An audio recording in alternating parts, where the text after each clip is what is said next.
I recently had some insight around self-love and what that means. I've heard, we've all heard over the years that self-love is the key, and you have to love yourself first to know how to love others and all these things.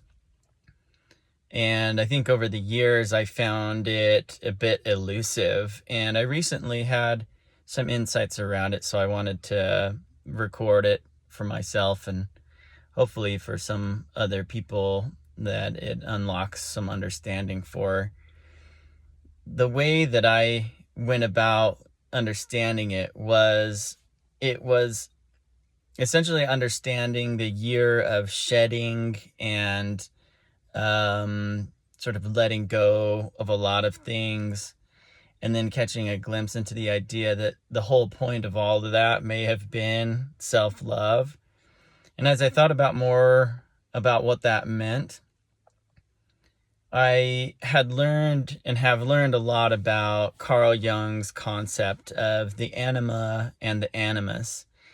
And very simply put, the anima is the female aspect of the male or female psyche, and the animus is the male aspect of the male or female psyche. And we both carry an anima and an animus. What was interesting about that is that there's an inner world love story going on within each of us. And so self-love kind of took on a new understanding as I thought about that. And the insight that I personally got, and everyone's going to have a different insight, but as I thought about embodying my animus and then embodying my anima, and for me as a male, embodying my anima was a lot less standard or second nature to me.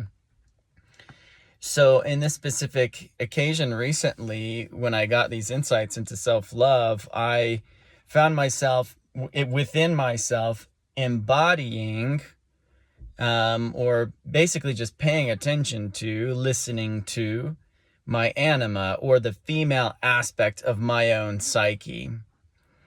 And just like an external partner that is a female, the internal anima is essentially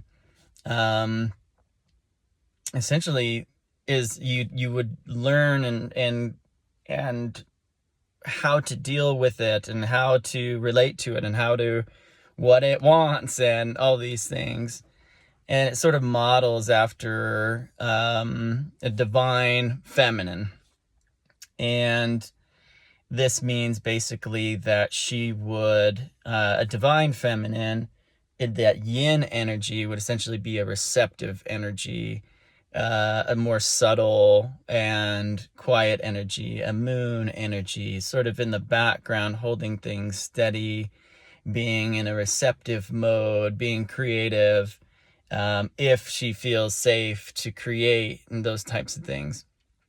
The dynamic that I found within myself was an animus that was subconsciously in and making efforts to guess at what my anima would need to feel good and safe, and so that she could create.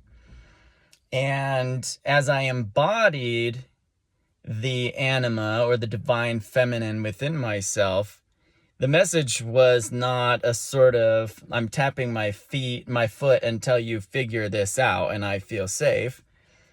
And it was much more of, I love you just how you are.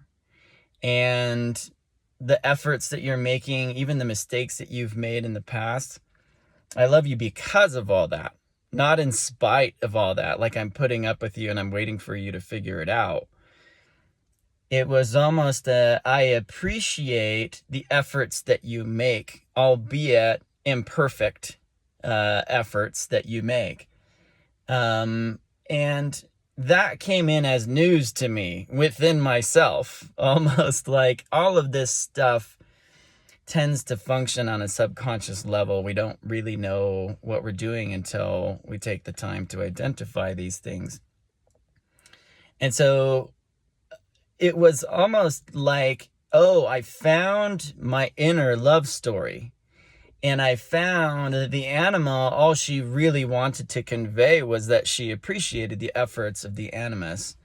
And she accepted him as he was, flaws and all, and that she understood these past actions that may not have turned out right and seemed like they were just mistakes or miscalculations.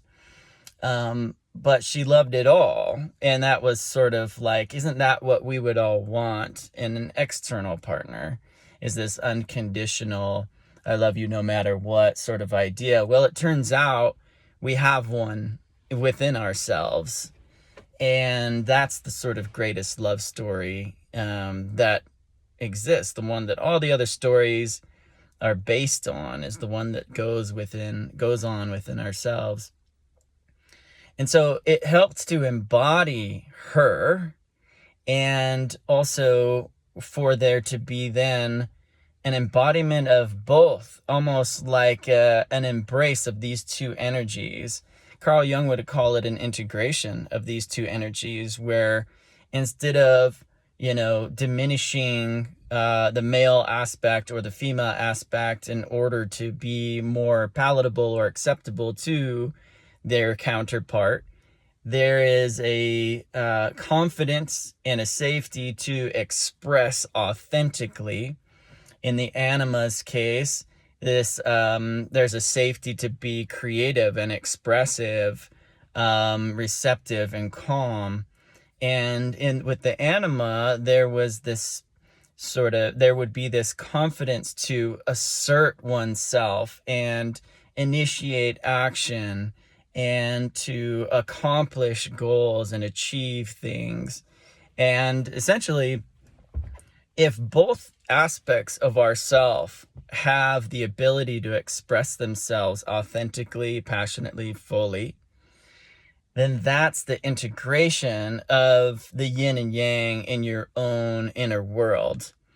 And that then unlocks pretty much everything that all religions, philosophies, and all these teachings are pointing to, is an integration of our dual nature, of our yin and yang nature. The sun and the moon have found a way to create a steady orbit and to work and help each other. And so really what this comes down to is self-love, and just a more nuanced animus perspective of this. But when it really all comes down to it, they're both yourself. And in the recognition of that, well, if they're both fully yourself, they both should have the space to express themselves fully, and then ideally to integrate, work together, and create a symbiotic relationship, to create a love story within yourself. And then, of course, the natural byproduct of sort of getting to that point of integration within oneself, that dynamic then projects out and materializes into that same dynamic in your external world. So the most surefire way, in my view, to attract, let's say, a partner that you would dream of, is to find her, or for women, him, to find her within yourself. And then sort of act as if that's sort of you're developing this inner relationship. And if you find harmony and balance and integration there, then that naturally will correspond with your external world. And so it's very worthwhile understanding that, worthwhile to spend this time to go inward and identify and observe and listen to both sides, of your inner self. And then that dynamic that you create within you have full control. Outside then reflects the inner world. So you have found a loophole. Instead of going out and looking for this thing that seems to keep eluding you, you are instead turning inward and creating that energy and dynamic within yourself. And then that appears or manifests in your physical world. So you have indirectly created a physical thing by focusing on what you do have control over, which is your inner world.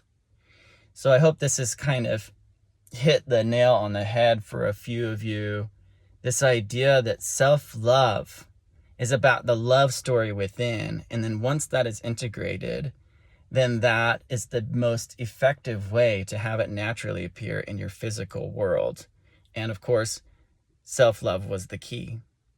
And so hopefully that puts some meaning to the cliche of love yourself. You have to love yourself before you can love anyone else. Well, now you kind of see a little bit more of why that might be. You wouldn't be able to experience a dynamic with another person that you haven't really discovered on your own.